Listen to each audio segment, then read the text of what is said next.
As if the McCrispy couldn't get any better, Bacon and Ranch just entered the chat. The Bacon Ranch McCrispy, available at participating McDonald's for a limited time. Ba-da-ba-ba-ba. Scott for Scots here. Do you hear that? Bring the mic in close. That's not how the grass should sound. There's weeds everywhere in this lawn. It's time to take action with Scott's Turf Builder Triple Action. It gets 3 jobs done at once. Kills weeds, prevents crabgrass, and feeds your lawn so it keeps growing strong. Ah, much better. Get a bag of Scott's Triple Action today. It's guaranteed, or your money back. Feed your lawn. Feed it.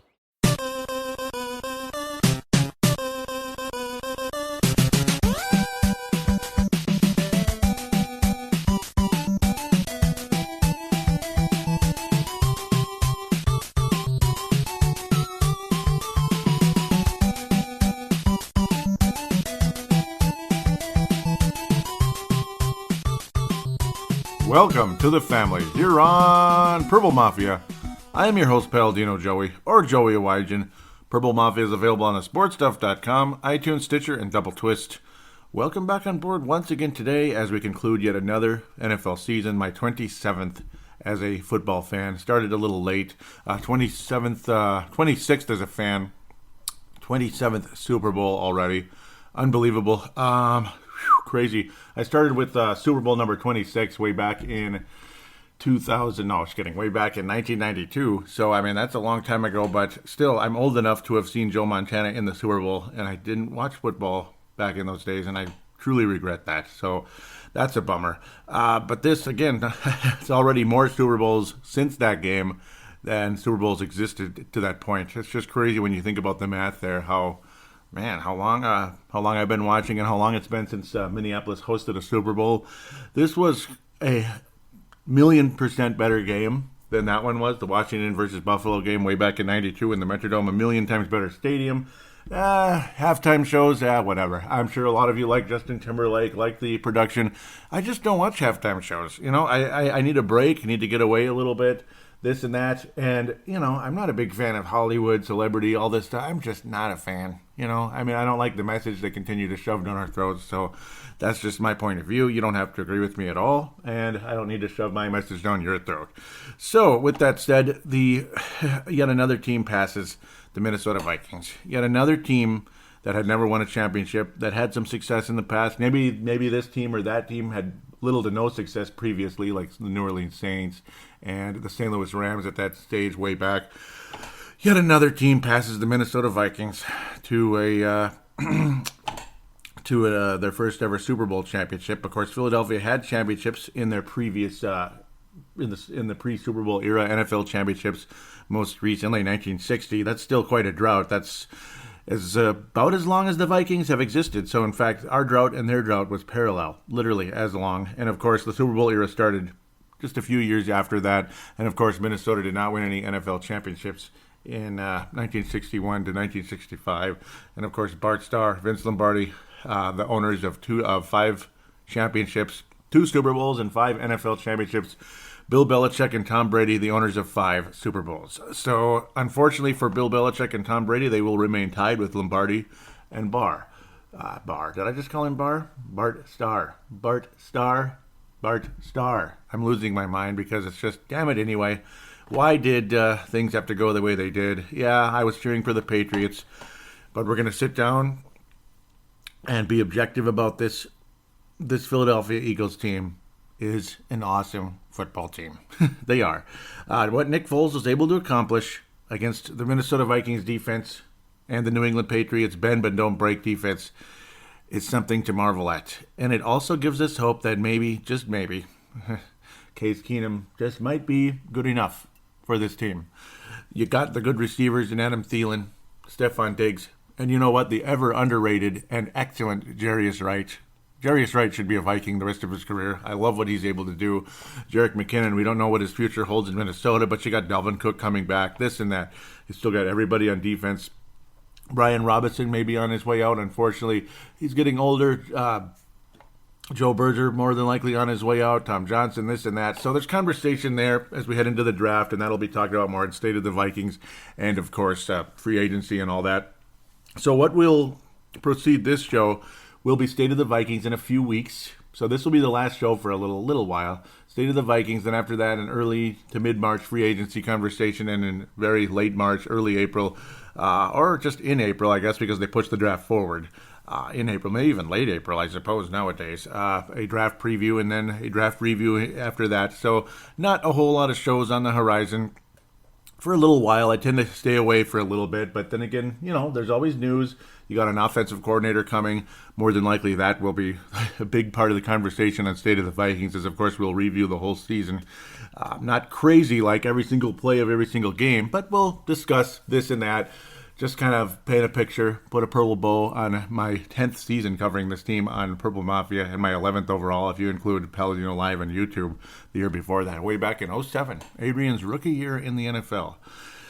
Interesting. So, yes, just a little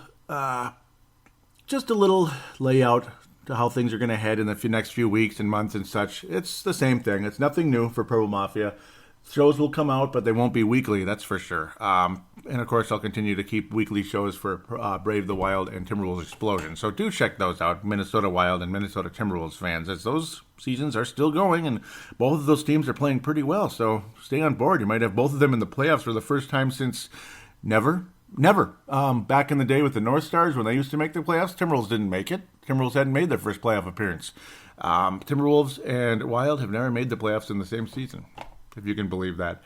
So, because back in the day when the Wolves were making the playoffs, the Wild were brand new, or they didn't exist yet. So this would be the first ever winter season era that the Timberwolves and Wild would be in the playoffs in the springtime. Kind of cool. So definitely encourage you to look forward to that. The final score of the game, which was yards, and more yards, and that's basically the title of this show, 41-33. Holy crap. Philadelphia's defense is good, and it saved them at the end. But Tom Brady passed for 505 yards in the game. Now, I know nobody said this, or at least I hope nobody said it, but if anybody's out on Facebook or Twitter or just anywhere talking with their friends around the campfire, around this or that, the bonfire, or just at the kitchen over a few beers or whatever the heck it is, the man cave. If you think Tom Brady is a choke, you are a moron. Certifiable moron. 505 yards. 505 yards, 3 touchdowns, and, well, he got strip sacked on basically the final play of the game in terms of where the game was in doubt. Obviously, the game wasn't over and they still had a chance, but those Hail Marys almost never work. Only once in a blue moon, particularly in a game like this. I mean, Minneapolis Miracle did happen. Miracles do happen, but it's not like they happen all the time. So, unfortunately, it didn't happen for Tom Brady, but 505 yards in the game. He's not a choke. But Nick Foles, the guy I thought was going to turn back into a pumpkin. Midnight was going to strike, and Nick Foles was going to turn into a pumpkin. Yeah, he threw an interception in the game, but it was Kadri Ishmael-like in terms of how he was bounced up in the air and then intercepted, bounced up in the air by the receiver. Alshon Jeffrey tried to make the catch, and he volleyed it back up in the air, and then the interception took place. So if you're going to blame Nick Foles, I don't know. Maybe the ball was slightly overthrown, this and that, and good coverage by the Patriots for once in the frickin' game. Talk about bend but don't break. My God. I mean, what are they made out of, Gumby? Because, okay, it bent too much. Because you're giving up too much. Nick Foles did the exact same thing. Nick Foles and, of course, head coach, who I give a huge amount of credit, Doug Peterson of the Philadelphia Eagles, did a number on the New England Patriots, just like they did the number on the Minnesota Vikings. Option play after option play. It was time and time again where they would get that half second or so extra because of that option play. It looks like a handoff. Next thing you know, he still has the ball and is flinging it forward, him being Nick Foles, to the Alshon Jeffries, to the running backs, whoever it is. Even Corey Clement on occasion, who wound up with 100 yards, a 55-yard play along the way. Time and time again, the Patriots weren't ready. Zach Ertz had big plays, of course, one in the end zone that was questionable, but I had a feeling they were going to just give it to him. I don't know. I thought it was questionable at best, but then again, it's because of the rule. The eye test, it's a touchdown. but the rules, is it really a touchdown? I guess he had turned into a runner at that point, so I can kind of understand. It's the whole thing where he had turned into a runner, where, of course, Adam Thielen was never a runner. He was a receiver the whole time. Remember back in Carolina, which, of course, helped us have to go to Philadelphia, which killed us. Maybe Nick Foles would have came into U.S. Bank Stadium and killed us anyway, and I guess he may have. God, just imagine. We're in U.S. Bank Stadium, Nick Foles kills us, and then he kills the Patriots the next 2 weeks. Unbelievable. And, of course, Tom Brady killed the Eagles, too. But huge reasons why the Eagles won is the game is won in the trenches. And unfortunately, that's why, the offensive line, people never think about the offensive line. People think about the defensive line to a point. Because, they get a little more glory because they get the big play, the sack, and the strip sack, which obviously changed the game and brought Philadelphia their first ever Super Bowl championship. But offensive linemen, they never seem to get the credit, do they? I mean, Mick Tingelhoff was one of the greatest centers of all time, and it took him 38 years to get into the Hall of Fame, and that's why you saw tears in Fran Tarkenton's eyes in his short speech covering for Mick Tingelhoff, who just, he just didn't think he could do it when it was time for his speech. 38 years to get into the Hall of Fame for a guy that probably should have waited maybe 5 at most, But that's the thing. Look at the guy with Green Bay back in the 60s. Jerry Kramer, offensive lineman for the Green Bay Packers back in the 60s. He finally got in the 60s, and he finally got in. I mean, can you believe that? So look at that, And that was a team that won, the several championships in the Lombardia era.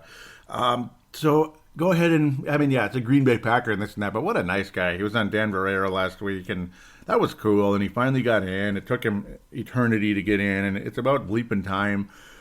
I mean, geez, 2018, and he was born in 1936. He's 82. He had enough energy, though. He was a good author, all that. He has enough energy that he'll fit right in with that Hall of Fame class, and God bless him. And it just shows you. That Philadelphia offensive line is a huge reason they won the game because the Patriots couldn't get to them. And then there were missed tackles, a la Anthony Barr in Philadelphia. We could blame the slippery ground. The Eagles were more used to it than the Vikings, this and that, but still, make the bleeding tackles. And then you're inside, and the Patriots were missing some key tackles. And, of course, you had a moment in the game at the beginning that may have helped cost the Patriots the game as well, when Butler didn't even get in the game, and you were stuck with Eric Rowe the whole time, and he got burned time and time again. Number 25, Eric Rowe, had to replace Malcolm Butler, one of the best cornerbacks out there, one of the better cornerbacks, we'll say. Again, bend but don't break defense. But when he's out and there was no indication as to why, it makes conspiracy theorists wonder what's going on here. Was Belichick paid off to blow the game? Was Butler paid off to blow the game? What's going on here? Is the New World Order trying to take control here? I don't know. I don't really want to believe that, but who knows? There's conspiracies out there, yes. I believe there's conspiracies out there, a la JFK. You don't have to agree with me. You're totally fine to do that. You can laugh all you want. But I don't know. This was kind of weird. There was no indication. Was he hurt? Was he out partying all week? And then Bill Belichick said, "You're not playing. You're not focused on this game." And he was very upset, was Malcolm Butler, after the game, basically in tears, and saying, "I would have changed the bleeping game, this and that." And probably, because this game was so close, both teams are basically up and down the field. There was only one punt in the whole game, and it was the Philadelphia Eagles that ended up punting. The Patriots didn't even punt once in the game. Jake Elliott missed an extra point. Steven Gostkowski literally did a Blair Walsh completely off. You could even say Kai Forbath that sometimes it's some icky ones. Of course he did. That was way off. And it was on the left hash, so that doesn't help when it's on the left hash. He went on the right hash, and then Gostkowski missed an extra point as well. Didn't cost the Patriots the game at the end of the day, but it kind of did, because the Patriots didn't have to score a touchdown at the end. Of course, Philadelphia also missed on 2 two-point conversions, so that can come back to haunt them as well. So you sit down and think about that. The missed extra point and two missed two-point conversions. Okay, that's 5 points on the board for Philly. That would have really iced the game right there. Would have been a really odd score of 46-33.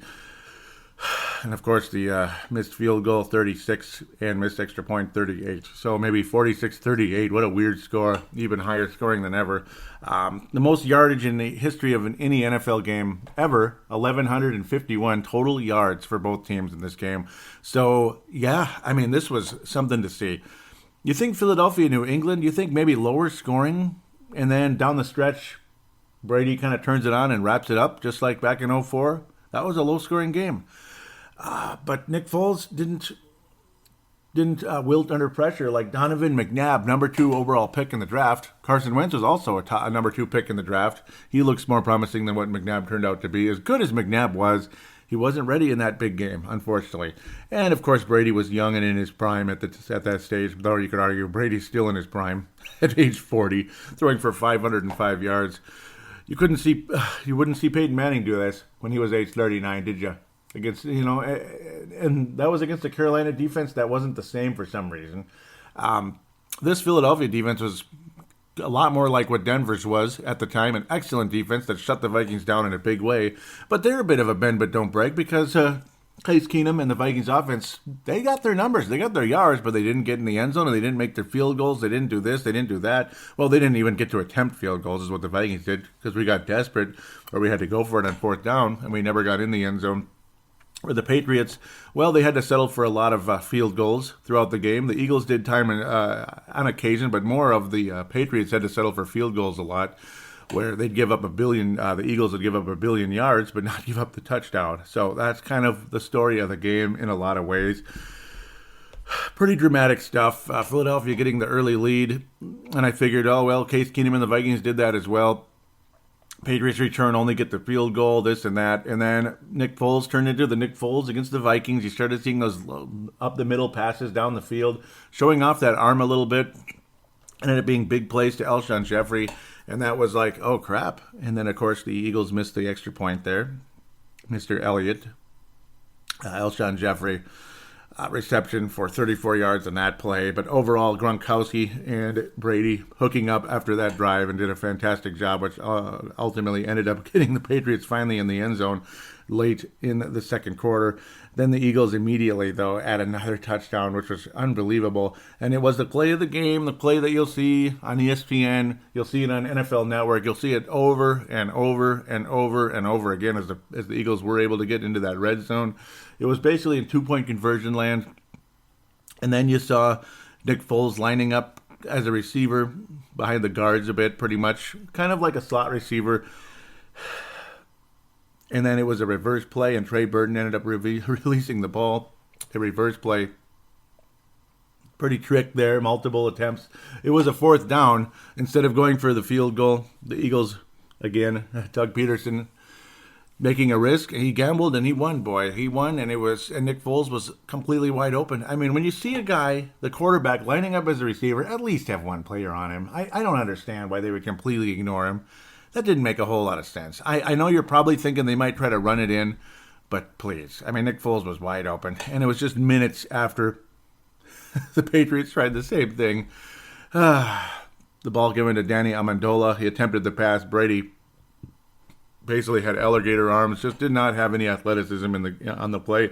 Couldn't make the catch. That was on 3rd down, a short 3rd down, where the Patriots would ultimately end up giving the ball back to the Eagles, which was very disappointing because they failed on their 4th down attempt after that. The Patriots went for it because they're in, it's not like the end of the world. They're in the 30s on the other side, on Philadelphia's side of the ball, so it wasn't the end of the world. And then it ended up being a huge problem because then the Eagles respond with a similar play into the end zone. Again, Trey Burton hitting Nick Foles in the end zone, which was a big moment because the Patriots went from down by 3 to down by 10. And yes, Jake Elliott made the extra point this time. But you figure Patriots will get the ball in the second half, this and that, and they came back from 24 last year, 25 actually, crazy, 28-3, 25-point comeback in the Super Bowl, and the Patriots were back in the game time and time again. The Eagles would continue to get the lead back or remain ahead. They would build on that lead, remain ahead, but the Patriots kept coming back. It was just back and forth, Foles and Brady. Brady would hit Hogan time and time again, ultimately get him in the end zone, and Nick Foles hit Corey Clement, Brady to Rob Gronkowski, as that became an incredible combination in the second half, as you didn't see a whole lot in the first half. The first drive basically was just Brady to Gronkowski about 4 times in a row there, and the Patriots drive into the end zone. make things interesting for a while there, and it was a fantastic, spectacular second half. 3 receivers for New England would get over 100 yards. Danny Amendola, 152 yards. No touchdowns, though. Chris Hogan, 128 yards. Did get in the end zone. Rob Gronkowski, 116 yards, and he led the team in catches. 15 targets in the game. Some of them throwaways, of course. 2 touchdowns for Rob Gronkowski. Brady, though, ultimately, after all the back and forth with Philadelphia and this and that chance, the Eagles would get a field goal to go up by 42-yard field goal by Jake Elliott. And, yep, they would go up 32-26 at that stage. Again, Brady, Gronkowski put the Patriots ahead, but, of course, 9 minutes left. But the Patriots finally led in the game for the first time ever. First time in that whole game, the Patriots finally were ahead. You were hoping maybe their defense would finally wake up, but then, of course, Philadelphia would get the job done at the end of the day. A time-consuming drive, lots of running, lots of burning the clock, as the Patriots just could not prevent the Eagles from moving the chains. Just imagine if the Patriots could stop the run a little better, and against their former star running back. Well, you know, he was a bit of a star, particularly in that 2014 Super Bowl, not so much last year. LeGarrette Blount showing that power in the game. He had a long of 36, 90 yards on the ground for LeGarrette Blount. Did get in the end zone one of the plays earlier. But he was getting those key first downs, and so was Jay Ajayi. And that's what took place. The time was coming off the clock. But, of course, you leave 2 minutes and 21 seconds for Tom Brady. The Eagles would get in the end zone. That's where the big play took place. You thought that the Patriots might stop the Eagles, have them settle for a field goal, and they're only up by 2 points with 2 minutes and 21 remaining. It's like, there it is again. Just like Tom Brady against Carolina years ago, Tom Brady against St. Louis years ago in the Super Bowl. Have about a minute, 2 minutes left, down by a little bit, or in the Rams' case, a close game or a tie game, just before overtime. So you figure everything's going to be okay. But then there's the play to Zach Ertz. He just had become a runner, and that's why the touchdown was called, as the ball did hit the ground. He had enough control of it while he was running that once the ball hit the ground and bounced out, it was basically like a running back type of a play. Lots of arguments back and forth. I can understand where they called it a touchdown. I don't like it very much, but it is what it is. Zach Ertz giving the glory to God at the end of the game, which was wonderful to hear. Nice tight end for the Philadelphia Eagles. Killed the Vikings hardcore. Him and Nick Foles teaming up again on the play that gave them their first championship in ever. Well, their first championship in the Super Bowl era, and their first championship since 1960, 57 years ago, in terms of seasons, 57 seasons. This is the 58th season since then, of course. And my Lord, it was a very close call. Instead of being up by 2, the Eagles were up by 5. But again, 2 minutes and 21 seconds. With this offense, with what Tom Brady has done to this Eagles defense, as good as they are, it was like a burning butter knife slicing through butter. That's what Tom Brady was. 505 yards. But then all of a sudden you saw that pressure. The same pressure that ended up throwing off Case Keenum in that game. Throwing Case Keenum off enough that he ended up getting turnovers. Again, the pick 6 that ended up changing everything to Abraham. Abraham helped take the Philadelphia Eagles to the promised land. Okay, sorry. But he did. Yes. But then here comes the ensuing drive. Patriots get their first down to start things out. Here they come, baby. Here they come. 2 minutes and 21 seconds. That's eternity. It's Tom Brady, and look what he's done. This is going to be not easy. It's not going to be easy. They're going to come at him with everything they got, but he'll get it done because it's just going to happen. Next thing you know, everything closes in on Tom Brady. They're closing in on Tom Brady, and he's a strip sack. The strip sack happens a la Teddy Bridgewater against the Arizona Cardinals. The strip sack. That does not mean the quarterback choked. That is a combination of obviously the offensive line not quite getting the job done, the defensive line doing a fantastic job of Philadelphia, and the play hadn't developed yet. Brady was just about to release the ball. He was hoping to get a call for a incomplete pass, but there was no way they're going to call it. He wasn't in any motion of releasing the ball. He was pretty much going backwards. And yeah, that's where things, that's how it turned out right there. The game wasn't over. Philadelphia would only get a field goal, so there was still a chance, still a small chance that the Patriots could get a touchdown on a 2-point conversion. Remember, they did a lot of pretty dramatic, amazing stuff last year against Atlanta. Brandon Graham was the guy who got the strip sack in the game. The first sack in the game changed everything. Was very shocking. And then that's where things went, and that's how it went. The Patriots would get a few first downs. And then, of course, you go to the Hail Mary, which, I don't know, you could probably call pass interference in every Hail Mary in the history of the world, but odds are they're not going to call it unless it's totally obvious. Gronkowski couldn't even get off the ground pretty much because there were too many Eagles' hands in the way, and he was wondering why there's no call. But, of course, they're not going to call anything. And it was a lot like the end of the Giants game in that sense. Back in 2011, the attempt to rob Gronkowski, and it's just not enough. Not enough. The ball didn't hang up in the air long enough, that type of thing. Too much gravity, and there's nothing you can do. You know, I mean, there's not enough time to get to that ball with all that traffic trying to get it at the same time. It's like they're playing 500 with like 10 guys all smashing into each other. Odds are the ball's going to fall to the ground, and that's what took place. Patriots ran out of time. The game's over, and down comes that tealish colored green, silver, and white coming down from the sky. The Eagles win their first championship, and Philadelphia Eagles fans, who we loathe very much, at least not all of them, but a good number of them, that gave us a hard time. And there was definitely a Philadelphia vibe to that crowd, not a New England vibe to that crowd. And that was a huge part of the change for the, that was a huge part of the feeling of this game. It was just a Philadelphia night, I guess. More green in the crowd than anything else. And, of course, the confetti was very green coming down. Not that bright green that the Eagles used to be, kind of like bright green grass, but more of, again, that teal, dark color that we see all the time. It's kind of a weird color, but it works. And, well, there it is. There's their first Super Bowl title. A team very comparable to the Minnesota Vikings in great history, lots of good players, great defenses, some good offenses, of course. Big games, NFC Championship games, Super Bowls. But no championship in the Super Bowl era, and there it is. They got theirs, and still we wait. And since 1998, I've been doing this. Number of teams that have passed the Vikings in terms of they never won a title. Well, you got the St. Louis Rams, that's 1. Tampa Bay Buccaneers, that's 2. New Orleans Saints, that's 3. And I'm trying to think there's more in there. Obviously, Seattle Seahawks, that's 4. There's definitely a lot more. Unfortunately, Seattle Seahawks, that's 4. Eagles, that's 5. That's a no-brainer. It could have been Arizona. That would have been 6, but they just could not make a defensive stop at the end there. Baltimore Ravens, that's 6. Baltimore Ravens / well, they weren't the Cleveland Browns. Baltimore Ravens, though, they did it twice. So that's 6. So, again, 2000 Ravens, 2001 was the Patriots. That's 7. Patriots hadn't won one at 98. That's 7. See, it's just look at the numbers since 98. The whole thing where all of us thought that was when the Vikings were going to end the drought, and it's painful to think about. So again, the 01 Patriots, 02 Buccaneers, which I did mention, 03.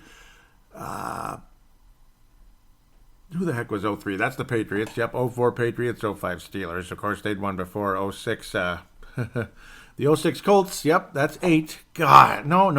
They won in Baltimore, but we won't count that one. We won't count that one because they had one before, but the city in Indianapolis. So if you want to count the city, that's 8 then. So we will count it. That's 8, unfortunately.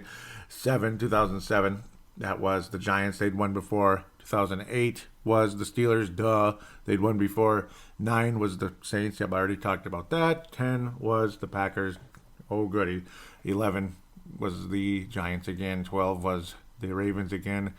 13 was the frickin' ugly Seahawks. Then you got 14 Patriots, 15 Broncos. I think they'd won before, right? And, of course, 16 Patriots, 17 Eagles. So 8 teams, 8 different cities have claimed a Super Bowl championship before the Vikings since 98. So that's frustrating. Their first championship. So that sucks. The franchise of Indianapolis had one. The franchise of the Colts had won before in Baltimore. So that's an interesting combination. Baltimore Ravens, Baltimore Colts, and all that crap. But Yeah, very interesting. So the city of Baltimore actually had won 2 Super Bowls, 3 now actually, if you count the Colts. But okay, whatever. I know it's depressing, but it's just like if they can do it, we can do it. Let's look at it that way. Please, let's look at it that way. If they can do it, we can do it. The Eagles finally did it. They had it happen. Now it's our turn. The Houston Astros finally did it. The Cleveland Cavaliers finally did it. The Chicago bleeping Cubs finally did it. The Chicago White Sox finally did it. The Boston Red Sox finally did it. Okay, let's go, Purple Nation. Let's get our first, huh? Who's to say we got to have a huge drop-off after the NFC title game? It's happened many, many times, but for the first time since the whole situation, of course, back in 1980, the Vikings were getting really old. The Purple People Eaters were pretty much just about all gone. And you had some decent players, some mediocre players, some guys falling to injury, this and that. Ahmad Rashad's career was very short. But you had the Vikings in the NFC title game that year. Major drop-off until 87. Different team, a lot of fun. Drop-off again after that. Of course, some good seasons, but the team didn't do as much after that. You got back to the playoffs and all that. 98 drop-off, but still talented. Then you had 2000 pretty quickly after that. Massive drop-off until 09. So let's hope, and then 09, huge drop-off again because of the aging players on that team.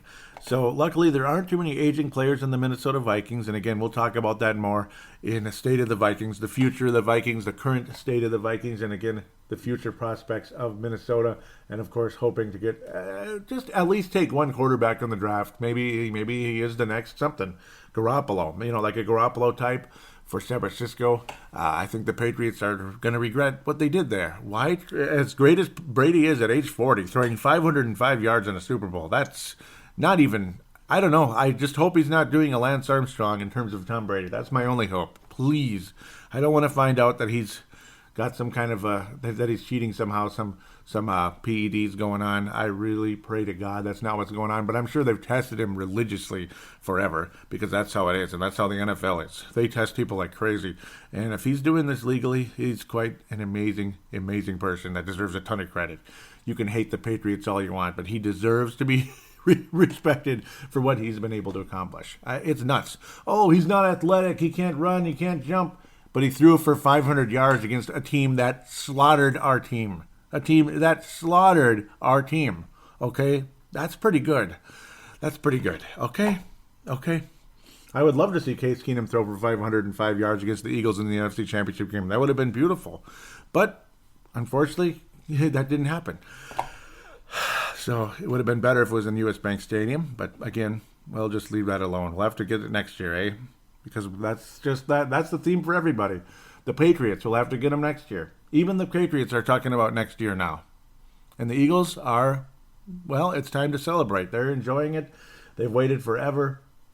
All your buildings are shining in the green with the green lights and all that. Enjoy. I pray to God, sit here and wait till the day this town has purple all over it again, and this time there's fireworks, confetti everywhere because it happened.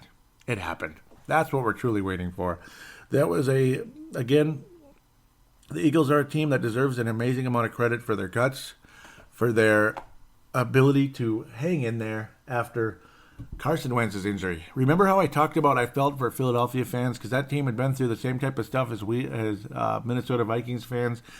They have this amazing quarterback in Carson Wentz, and he goes down with an ACL, all that. And the strangest type of injury, too. You didn't think it'd be that bad, but then it was. And Nick Foles looks like a shrinking violet, and then something happened. They survived that Falcon game, which was a bit of a scare. But then they kept completing those passes, getting those key third down conversions because of that doggone option play, which kept the Atlanta Falcons that half second off. That's what happened, a half second off. And that's what took place, and that's what happened to the Vikings. It got worse, and then they started getting more and more gutty. Not just one or two plays down the field, but many, and they kept it up. Did Nick Foles and the Philadelphia Eagles. And next thing, Nick Foles is like a junior Carson Wentz out there. And, it's just further proof that if Carson Wentz was healthy, I think the Eagles would have been favored going into the Super Bowl. I think they would have been the favored team going into the Super Bowl. They would have at least been 14-2, I think, which would have given them the number one record in football. And, good for the Eagles. They earned it. They worked their butts off. Congratulations. That's just how it goes. So I hate what the Eagles fans did. I've never had a huge hatred for the Eagles. It's just frustrating because we never beat them in the playoffs, which is kind of funny. You'd think we'd beat them once, but we still haven't in the playoffs. So let's change that next year, I guess. Little Super Bowl hangover. Let's get the purple lights going. Let's get the purple lights in the city. Let's enjoy it next year. Wouldn't that be great? So again, we'll talk about that on State of the Vikings 2018. Gonna give something here quick before I go into fan interaction. I have a dear friend, Neil Nate Dog Thiesing, who has hosted some shows with me on Brave the Wild. He's in dire straits. He's in the ICU. It's not been looking good. We've been praying and praying and praying. I've been praying intensely for the past few days. Something happened during the course of Friday night that it led him to the ICU. Just a medical condition that worsened, and now he's facing, he's in the ultimate battle for his life at this stage. And I just want you to all to give him, to keep him in your thoughts and prayers. Please pray for him. And again, I just want to say he was like about the nicest guy ever. And I just want to continue to believe he'll be able to come out of this a true Minneapolis miracle to take place with him coming out of that hospital bed once again one day. So that's the hope. Neil Nate Dog Thiesing, this show is dedicated to you in a big way. It's for you. God bless you. He's basically in the hospital right next to US Bank Stadium. There's an incredible view of it. We were looking at it, incredible. The day before the Super Bowl, of course, is when I went to visit. Of course, he's in a medical-induced coma, so obviously there was no conversation to take place. You could just sit there, pray for him, kind of speak to him as they say he can hear you. I hope so, but that's kind of how things are right now. Just giving that out. Keep him in your thoughts and prayers, and that's how I'm going to end the segment right here. I'm dedicating this show to Neil Nate Dog Thiesing. We'll be back for fan interaction after this.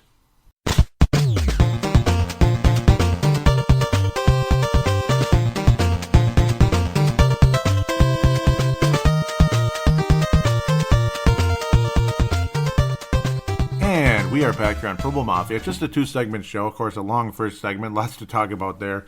Amazing football game. Second segment, of course. And this is what the structure of the shows will be for the most part going in. State of the Vikings might be a 3-segment show, but generally speaking, it's usually just the main topic and then fan interaction in the 2 different segments. There's a lot to talk about in the fan interaction, though. So, yeah, we'll jump right into it. Twitter, at Purple Mafia Show, at Purple Mafia Show. Want to thank those of you that retweeted the show. For some reason, I'm not seeing them, but I know some of you did. I remember seeing the retweets and all that, but just sometimes it disappears in the whole mentions thing and it gets lost. And I don't know, it's a bummer, but I appreciate those of you that do tell your friends about the show by retweeting or sharing the link to the show that I send out. Mad Martin out of Northern Scotland says, another great podcast, my man. Taking a few days from football, needed to, but like your take on the possibility of Breeze, we need to throw the sink at next season. All in has to be the way to go. Got $60 million in cap space, and yeah, that could be exactly the direction the Vikings go. Odds are he's going to stay in New Orleans. It could be between Case and Teddy. Of course, since the last show, Alex Smith traded to Washington.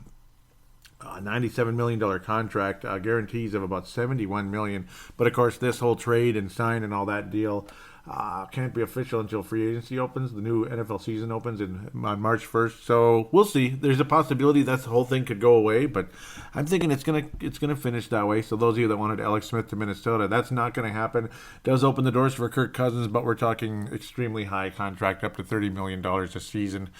I don't know about that. Is Kirk Cousins that good? He's good, but this isn't Tom Brady. This isn't Aaron Rodgers. And it isn't Drew Brees about 5 or 6 years ago. Of course, Brees and Brady, of course, both very old players, but still very good, ageless and all that. So we'll see what happens.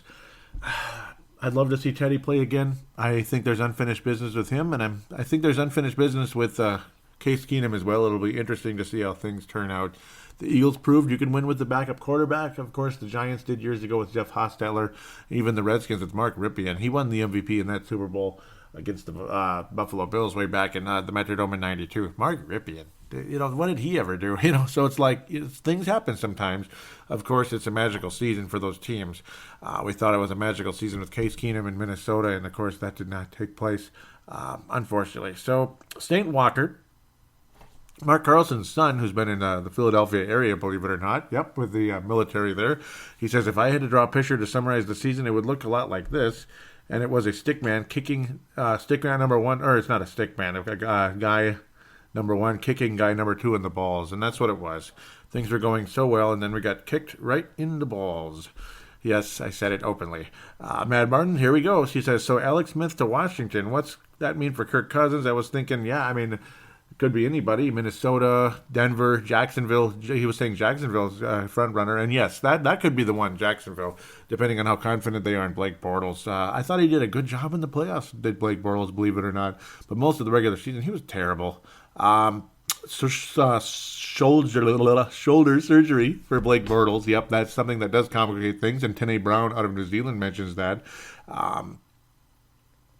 He was saying that complicates things for the Jazz. I think his option becomes guaranteed now, doesn't it? And that being, that's the thing. Yes, I believe it does. I believe it does, Tene. Mad Martin was saying, not sure on the Jags cap, but Bortles' days are numbered there. How do you guys feel about the purple making attempt at getting Cousins? Maybe not if we have to sell a farm. And that's exactly the thing, Mad Martin, Dave Martin out of Northern Scotland. I think the price is too high. And I know we have the cap space, but is the product worth the price? Is the product worth the price? That's the $1 million question. Is the product worth the price? Yes, no, maybe so. Does he have a great arm? See, Bradford has a special skill. It's a good arm, and he's accurate. He's not mobile, and of course, you got a chronic knee situation. If Bradford was healthier and more mobile, but then again, you'd have to throw the sink at him to kid him, if he was like that. He would be, like an Aaron Rodgers then. But obviously, unfortunately, not the case with Bradford. The special skills do exist, but unfortunately, the chronic issues also exist with that knee. Bradford was the best quarterback on the roster. He was. The lack of mobility didn't help, but an improved offensive line against that New Orleans Saints defense was a sight to see. It really was. He looked great. Tom Brady's not very mobile, but again, you got the arm and the accuracy. That's two things that are pretty damn important if you're a quarterback. So as long as you can get protection, you got a shot.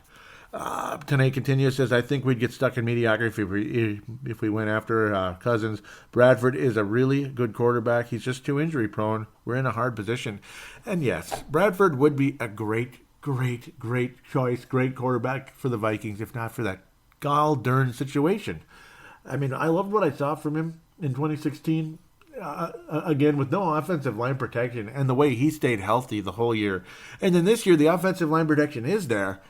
And then this happens. It's just like really, it's just classic Vikings luck, isn't it? And you don't want to talk that way because it's just, they always say, the words go up in the atmosphere and that's why you don't want to talk negatively, all that. It's just bad, This brings a negative feeling to everything and bad things happen, this and that. But shoot, it does seem that way, though.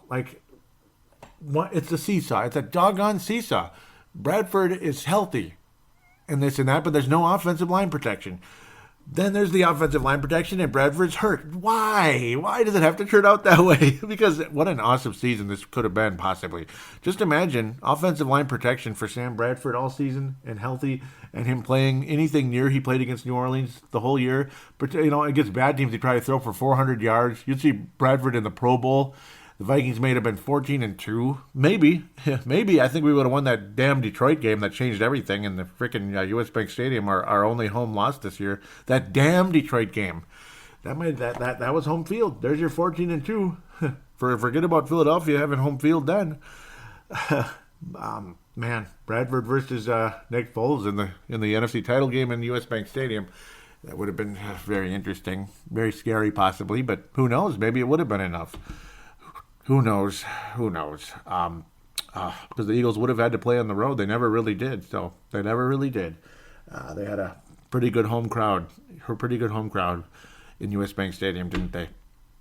I wouldn't have had that if the Vikings were here, I'm telling you. There would have been more Viking fans than Eagles fans, I gotta think. Let's continue. Mad Martin says, agree, I like Bradford, but the injuries. So the Redskins will reportedly give Smith a 4-year extension that is rumored to be in the neighborhood of $94 million, and you are correct. $71 million guarantees. That's nuts.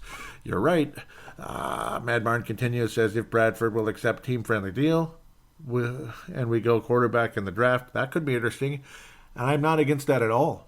Go ahead and go quarterback in the draft, but also go offensive line in the draft. Offensive line, offensive line, offensive line. Offensive line, offensive line in the draft. Obviously, Berger's out. Pat Elflein, I don't know, man. Can he stay healthy?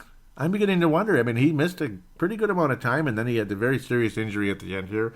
It was more of a nagging shoulder injury, but shoulders and offensive line, that's not a good combination. You don't want to have shoulder injuries all the time. I hope he can stay healthy because he's so valuable. It's Pat Elflein. Riley Reef is awesome. Mike Remmers couldn't stay healthy, and then they put him at freaking guard, and what did that do? You know, not much. Rashad Hill is average at best. You know, he's young, but how much better is he going to get? So we'll continue here. Tanae Brown says, it's a shame we didn't get to see Teddy much. Yeah, we didn't get to see much of Teddy this year. Would have been good to see where he's at, and I'm curious too. We didn't get to see anything. We didn't even get to see, You really wish we did. Matt Martin says only the organization knows that, so we'll be telling if they make him an offer. And they do sound like, when you read between the lines, the way Mike Zimmer talks, all the time, whenever they talk about Keenum, it's like we'll reevaluate. And then they talk about Teddy Bridgewater, and Rick Spielman talks about there's a loophole in the whole system where if Bridgewater was on the PUP list a certain amount of time, he's not a free agent. He would have one more year. Like that year gets pushed forward. That final year of his contract gets pushed forward, and we get to use it again. So he was only active for 6 games from the PUP list this season, and according to league rules, Teddy Bridgewater could be back for that one more year with the same small contract, the same rookie contract, which is less than $2 million a year. But if the Vikings do give him an extension, like a 3-year extension at a reasonable price, I'm not against it at all. He's made his quotes saying he's a starting quarterback next year. He will be a starting quarterback next year here or somewhere else. So we'll see what happens. And obviously the franchise, the organization loves Teddy Bridgewater. I think a lot of guys love Case Keenum too. So it's going to be very interesting how things continue. This is obviously the number one topic going into State of the Vikings, number one topic going into free agency, number one topic going into the draft, along with the offensive line, and of course some defensive line help as well. Tom Johnson, I would love to see him stay, but of course there's a possibility he's not going to be kept. He's getting older. He did a hell of a job. Sharif Floyd was expected to be in that position in the first place, and the nerve damage in that knee is a bummer, huge bummer. Huge bummer. So don't be surprised to see defensive tackles taken in the draft, offensive tackle, at least one offensive tackle and one or two guards taken in the NFL draft. The Vikings do have a good number of picks. Do we trade up? Do we trade down? I don't know. Or, well, there'll be some type of trade because there's always something. The Vikings traded up for Delvin Cook. The Vikings traded up for Teddy. The Vikings traded up for Harrison Smith. The Vikings traded up for Cordero frickin' Patterson, which was the most expensive of all those trade-ups. And it was against the Patriots. That was great. Let's continue. I'm dragging this longer than anything else here. I apologize. A lot of comments here. Mad Martin says, Ken not see Breeze being available, so Cousins is the best left. The next 3 best free agent quarterbacks on the list might all currently be members of the Minnesota Vikings. What a choice to make. Glad it's not mine. Yep, when it comes to the quarterbacks, it could be out of those 3, and maybe 2 of them do come back. Bridgewater and Keenum, maybe even Bradford. You never know. Maybe Bradford instead of Keenum. But I think Teddy's the most likely to come back, and one of the other 2. One of the other 2. There will be, don't look at this the wrong way, there'll be a white quarterback and a black quarterback returning for the Vikings. That's how I'm looking at it. One of the 2 white guys, and then I think Teddy's the most likely to return. Please don't take that the wrong way. I'm just talking, okay? I'm just talking. Teddy and one of the other 2. Okay. Mad Martin says, could Could have a whole yes, we could, because look how long this is already. Could have a whole podcast just on the quarterback situation, and things are getting kicked off 6 weeks early, it appears. Yes, it does. It does appear that way, Mad Martin. Tanae Brown says, if Mayfield drops in the draft, I'd be happy to see him in purple. Yeah, absolutely. And I have not looked too much into the draft yet, I'm going to be honest, but those days could be coming. Those days will be coming. I'm going to sit down and do a lot of research, and I love doing that. I do, when I have time to. I love doing it. Hopefully I get enough time here coming up. Mad Martin says, I would like to trade up for Baker. Don't like any other options at all, but I think you would have to sell the farm to do it. So, yeah, I don't want to sell the farm because you always lose. You always lose when you sell the farm. Did you ever notice that? So if there's anything like that, don't do it. James Beck out of the UK says, seeing images and footage inside US Bank Stadium this evening is making me feel very, very sad. Me too. Me too. I mean, I looked right at that sign right when the Eagles were still pounding the Vikings, and I was, and I couldn't stand it. I couldn't stand it when I drove away at halftime for a bit. Vikings-Eagles game, and I was staring at that Super Bowl sign, and I was crying, man. I was heartbroken. Mad Martin says, we are all in that Vikings long ship together, thinking I should have been in Minneapolis today, if only they had found a way. Not watching until tomorrow. Just not that bothered. Yep. Yeah. Now we continue. Bearded Beer Guy says, I think maybe a few boos. I think I heard maybe a few boos, or that was at my house. What were we talking about there? Yep, he says that still hurts. That still hurts a little hearing the Eagles for NFC. Yep, that was for the NFC title, and I was saying the Eagles should have been the one getting booed. And he said, Bearded Guy said, I think I heard maybe a few boos, or that was at my house. Yep, it was probably both, hopefully. But no, it was mostly at your house, I'm guessing. Bearded Beer Guy. Tanae Brown says that's how they'll win. Keep the ball out of Tom Brady's hands and let the defense stay fresh. And they did that for a bit, but then again, Brady got crazy, got really good. Vince Gervato, Lakers Pies Browns, is saying that I was saying the Eagles team was annoying to watch. Give me a break with these stupid plays turning into huge yards and nonsense. Yeah, Vince was saying I'm just salty. I was saying it's cheap, but the missed tackles, they act like they're the best ever. And Vince was telling me, come on, mate, if the Vikings doing it, I'd be happy. I agree. He was saying correct. They've never won though, brother. It could be cool to see. And yeah, they got it done. So that was it there. Michaela locally says, always getting lucky sucks. Sucks makes it hurt even more. Again, now the Eagles, she wanted the Rams. Yep, the Rams in the Christmas game, where the Eagles still won those games despite the situation there where Foles was not playing very well at the time. Pardon me. Yep, and she was saying how the Lions game killed us. Yes, it did. James Beck out of the UK has a couple tweets in a row saying he's loving the game. Besides, there's time for the Brady Bunch yet. Last year I was rooting for the Dirty Birds. This year it's personal. Yep, because it's the Eagles that beat us recently.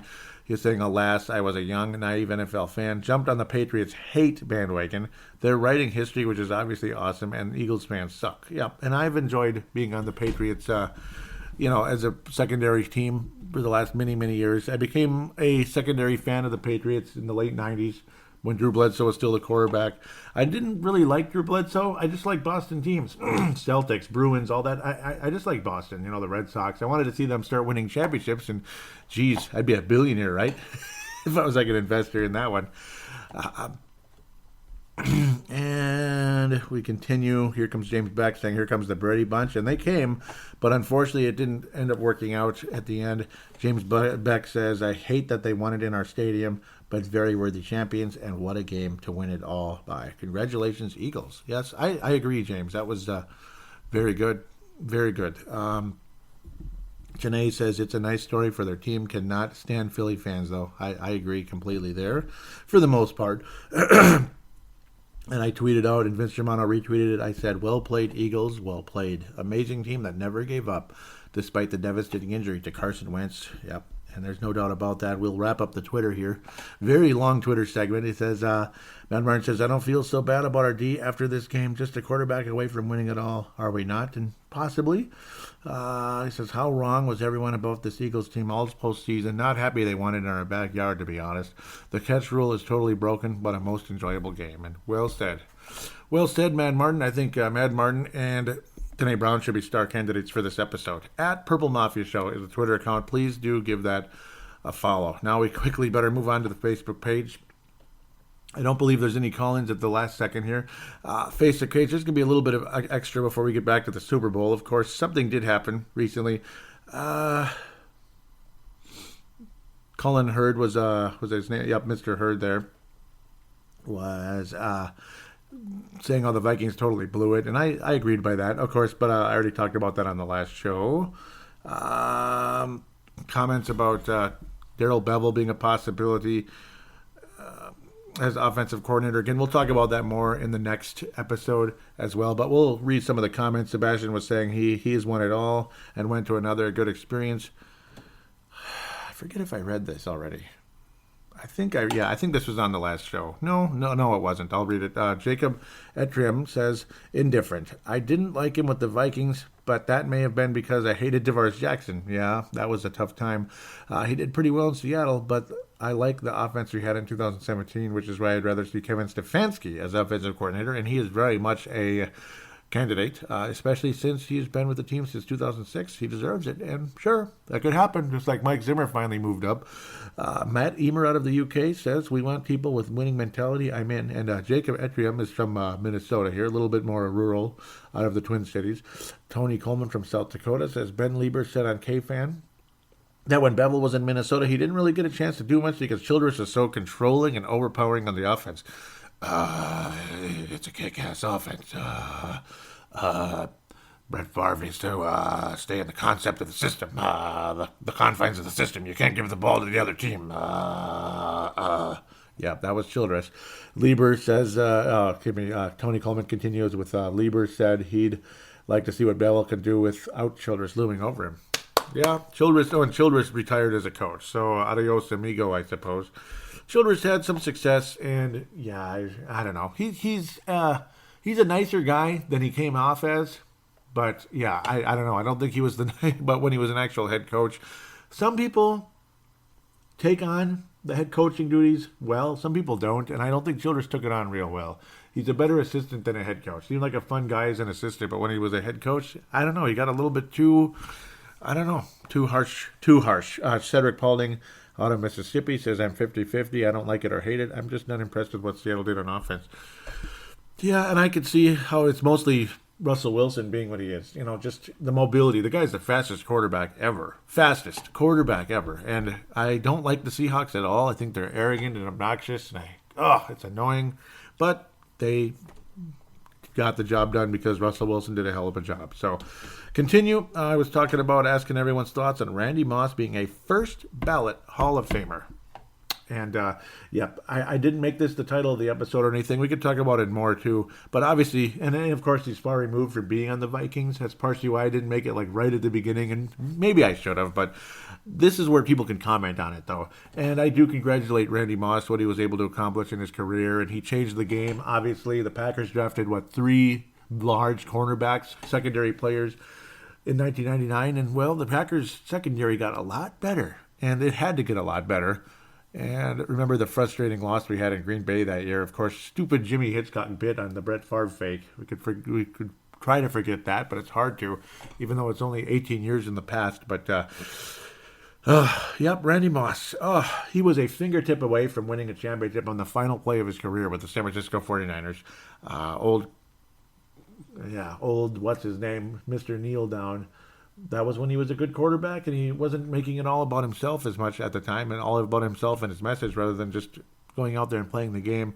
Randy Moss made a heck of he had a good game. His numbers weren't that good that year. He was a year removed from the NFL, came back with San Francisco. Of course, he went to What Up, Tennessee after the Vikings cut him. After a horrible turnout, unfortunately. Not so good return for Randy Moss to Minnesota. I was looking forward to that. It was so sad how things turned out.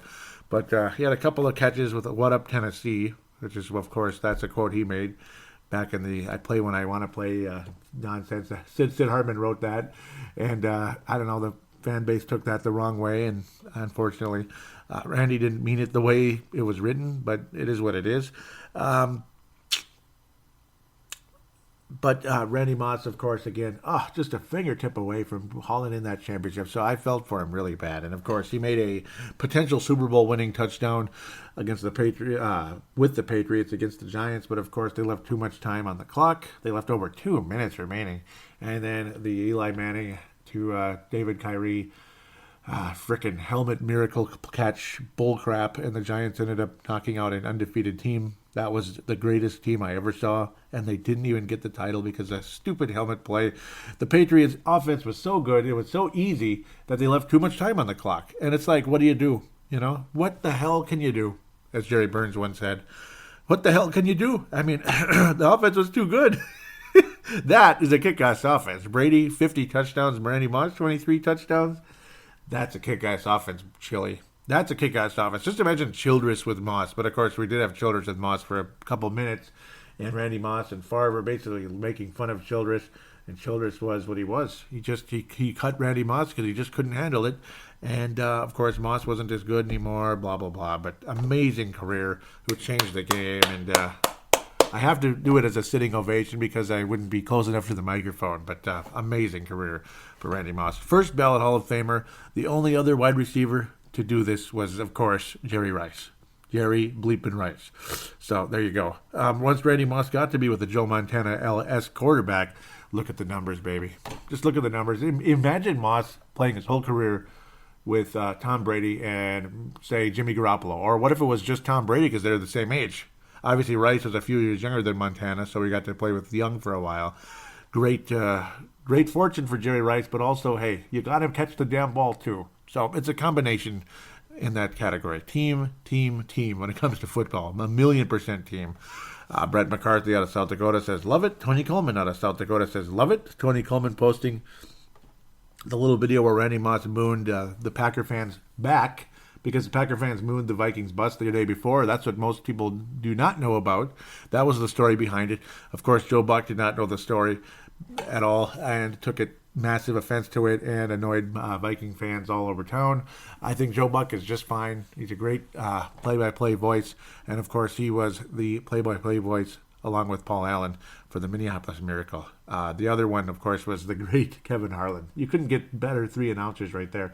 Kevin Harlan, the former Timberwolves announcer. Oh, baby, what a play. Buckle up. Tom Googly Oogly Oogly, baby. Went on to be a national broadcaster because he was that good. And, of course, again, Paul Allen is unbelievable Vikings announcer.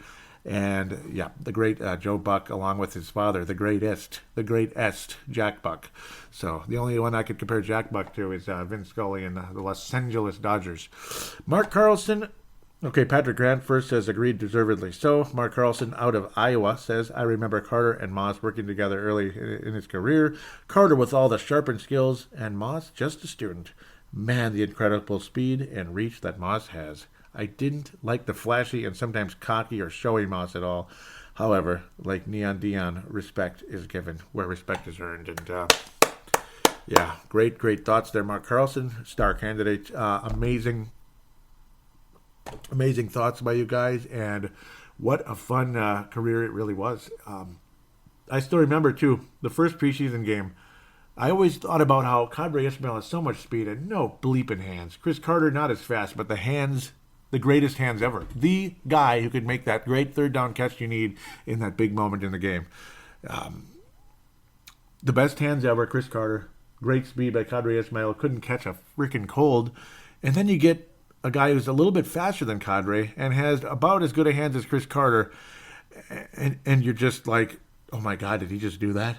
And he did it again, and he did it again, and he did it again, and he did it again, and he did it again, and then you go into Green Bay, and you blow out the world champion or two-time NFC championship team that basically was stepping on our groin the last few years and stomping on it as hard as they could, and we went in there and kicked them around so bad, and it was so fun. And then Doug Peterson, Philadelphia Eagles coach, Doug Peterson, came in because Brett Favre, it was time to take him out of the game. The game was out of hand. Doug Peterson threw 2 touchdown passes to make the score look a little bit prettier for Green Bay. Doug Peterson, who the next season went on to Philadelphia to be the bridge quarterback into Donovan McNabb. And Doug Peterson has basically been a part of Philadelphia ever since. And he's a good guy, amazing coach. Wow, what an amazing coach Doug Peterson is. So I'm frustrated with the loss to the Eagles, but Doug Peterson is something, isn't he? Isn't he something? That guy's, he deserves a ring, and he got it. And man, did he get it. That was the one thing I was thinking last night. You want Tom Brady to win, or I did anyway. A lot of you probably didn't. A lot of you didn't, I'm sure. And that's your 100% your right to do that.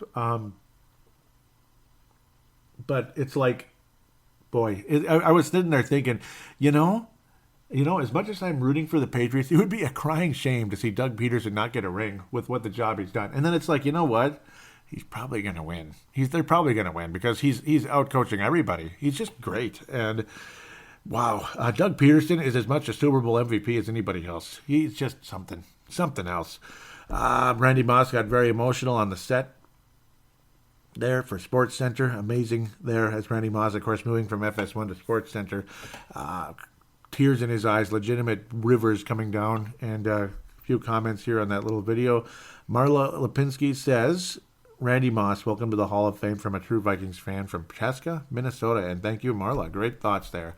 Very true. Now the Super Bowl post-game thread is right here, and we can wrap up the show with this. Luke Rasmussen locally, and of course a classmate back in the old days of Maranatha Christian Academy. Yes, some of you out there from there that might be listening. Maybe, unless you're all too good for me, damn it, which you were back then, most of you sons of biscuits. Okay, I'm just kidding. He says, glad it's over. Yankee out of Brooklyn Center says, but those 2 freebie touchdowns Philly got. Oh, and yeah, it was heartbreaking because obviously poor defense by the Patriots, all of the Vikings. They just killed them up the middle, sliced through like both quarterbacks sliced through those defenses, and it was very, very impressive, masterfully done. Patrick Grant, and I wouldn't be all that excited for Detroit getting their coach there. That guy, of course, being Matt Patricia there. I almost called him Pat Matricia, but Matt Patricia, of course, going to Detroit. Bend but don't break. Well, it bent pretty far, and it broke enough. That's for sure. Patrick Grant saying Vikings 2019 Super Bowl champs. I love the sound of that. And it was Cedric Paulding responding there, and I hope so. Cedric Paulding says, I wish we could go after Nick Foles. That's a funny thought. And yeah, why not? He looked better than Case Keenum, didn't he? Looked amazing. And yes, Nick Foles did have the amazing numbers years ago, 27-2. 27 touchdowns, 2 interceptions. That's crazy. I don't even know how you do that. It's amazing to think he actually had an interception in a game. A guy that doesn't throw them. So you were hoping he would, and he just didn't. Mark Carlson says, an hour after the game, I recognize that the Eagles are for real. Don't hate on me for saying it, and I don't for saying it, but they simply got down the field and scored. The Eagle D handled Brady especially well in the first half. I seen some plays tonight on both sides I did not expect. Late in the game, it could have gone either way. I'm satisfied with the outcome. The best team wins. Because if this were a game based on star power and who's been there before, the game would be different. One last comment, and I apologize for going long here, but there was no getting by the Eagles this year. You can what if all you want. What we have to say is the Vikings know for sure exactly where the team weaknesses are. I hope they will address them with the seriousness they deserve. And yes, that would be safeties, offensive line still. The offensive line still needs work, and I think the defensive line could use a little help as well. But safeties for sure. And as great as Harrison Smith is, he needs help. And of course, Henderson Dejo is oft injured. So getting at least another safety in there would help in a great way. I don't know, and another cornerback. I mean, I wouldn't mind us, but the Vikings have never addressed the safety position in the offseason, at least not really. I think we need to look at at drafting one, either replace Sendejo. Maybe what's wrong with Sendejo being a backup if another guy's better than him? That would only help, as far as I'm concerned. Gerald String out of Nebraska says, well said. Hats off to the Eagles. You have to be perfect to beat the Patriots, and they were. Also think the Eagles are a little better team than we realized going back before the playoffs began. Kind of scary with Carson Wentz back next year. They will be high in the mix again, and you bet they will. You bet they will. This was the Eagles' year. You could just see it, and you couldn't see it in the Atlanta-Philadelphia game. I figured Atlanta would go there and pull it off and come to U.S. Bank Stadium, and the Vikings would get the job done, and the Super Bowl might be a different story. Maybe Tom Brady would beat us, unfortunately, but maybe the Vikings would win. who knows? Depends on the Vikings' confidence and preparation for Tom Brady in that game. But Philadelphia did what they needed to do with those doggone option plays. They did just enough to beat Atlanta. They kept getting those key first downs, moving the chains, and Atlanta could do nothing about it late in that game. They could not finish the job. A little 15-10 victory for the Eagles, and then the confidence just went boop, and kablooey. It was insane. It went from a dormant volcano to a super volcano in a week. And that super volcano erupted in U.S. Bank Stadium one more time. Just crazy. The defense certainly wasn't as good, but you're going against the greatest ever. Tom Brady is the greatest quarterback of all time. He is, okay? And I love Joe Montana so much. And it took me until last year for me to relinquish saying Joe Montana is the greatest quarterback ever. It took until last bleeping season to do it. But the amazing job the Patriots organization has done must not get thrown under the rug here by people that just hate them for this and that. They did an amazing job for many, many years. Is this it? Who knows? And we'll talk about that later because this is not an off-season show. There's always conversation for the off-season, but we got to limit this to what it is at this moment. Save some of that conversation for State of the Vikings, which is the next show.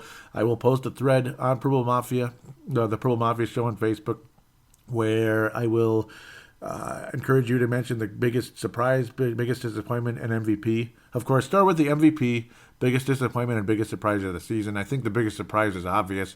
Disappointment is up for grabs. MVP is up for grabs. So, and please try to keep them to players, particularly for the MVP, if you could. Particularly for the MVP. A brief conversation as to why. You don't need to make it a big, 2-paragraph essay about it. Just mention why you chose this player. A sentence or two, something like that. Going to give a quick shout out to MN Vikings Haven. MN Vikings Haven, that's a Facebook page who Trevor Wickerin is kind enough to allow me to post links to Purple Mafia on that Facebook page. So I am more than obliged to give a big shout out and encourage you to join that page, which a good number of you have. It's a nice fair deal between the two of us there, myself and Trevor Wickerin. Wonderful little page there, in-game threads and conversation during the course of the week about this and that regarding the Vikings.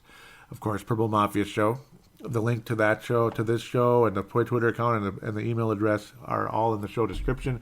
Final thing is, please call into the phone lines. The number is 209-736-7877, 209-736-7877. It is a voicemail. Do treat it as such. Mention you're calling in for the Purple Mafia show.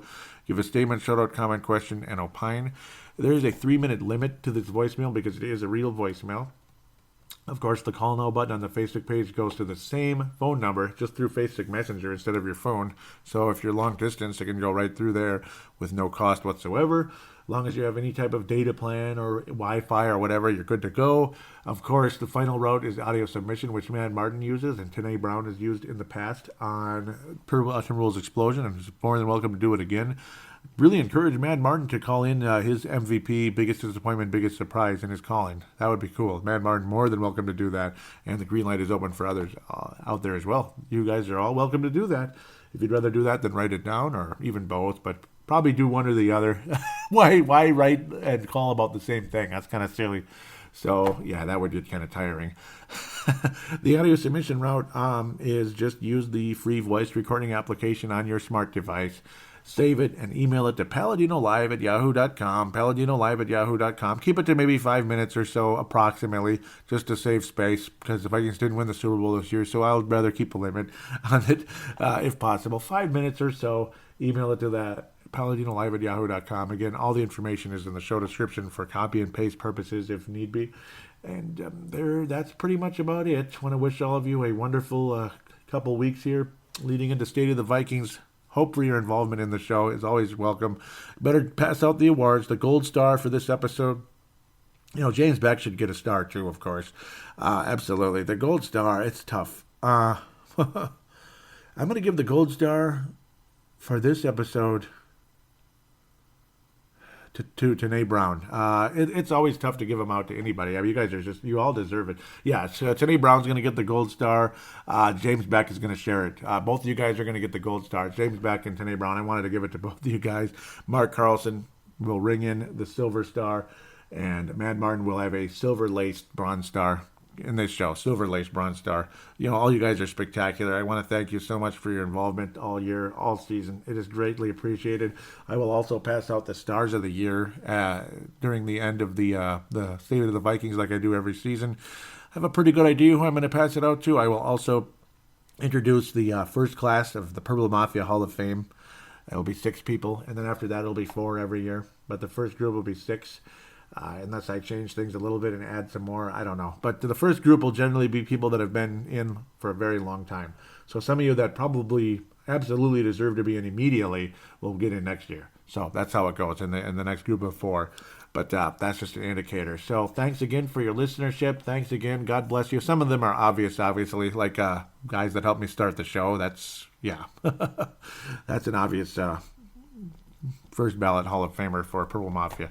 Of course, nobody's that worried about being in a Purple Mafia Hall of Fame, but it's fun. It's just recognizing you for being such a big part of this show for, the 10 years I've been around already.